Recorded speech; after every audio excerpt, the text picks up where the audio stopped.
50 वर्षीय beauty parlour वालीचं सौंदर्य पाहून प्रेमात पडला, शेवटी भयानक अंत झाला थेट तिच्या दुकानासमोरच।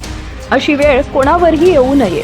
नेहमीप्रमाणे 50 वर्षीय रूपबणी दास यांनी कोलकात्यातील गरिया परिसरात आपलं ब्युटी पार्लर उघडलं होतं। दुपारी त्यांचे पती त्यांना पार्लरवर सोडून गेले आणि सर्व काही नेहमीसारखंच सुरू होतं।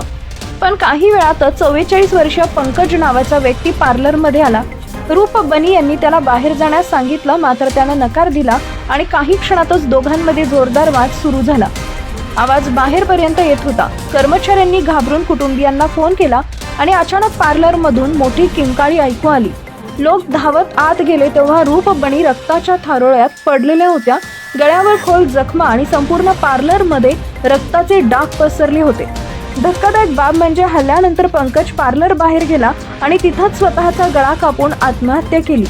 पोलीस तपासात समोर आलं की रूपबणी आणि पंकज यांची ओळख फेसबुकवरून झाली होती। हळूहळू मैत्री वाढली, मात्र अलीकडे त्यांच्या नात्यात दुरावा निर्माण झाला होता। काही दिवसांपूर्वी दोघे व्यवसायाच्या निमित्तानं उत्तर भारतातही गेले होते, त्यामुळे कुटुंबाला कोणताही संशय आला नव्हता।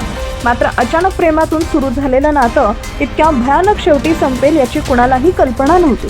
आता पोलीस मोबाईल कॉल आणि फेसबुक चॅट तपासत असून नेमकं असं काय घडलं की प्रेमाचं रूपांतर रक्तरंजित शेवटी झालं याचा शोध घेत आहेत। ही घटना फक्त एकच प्रश्न निर्माण करते, कधी कधी ओळखीत जीवघेण्या ठरतात। अशी वेळ कोणावरही येऊ नये।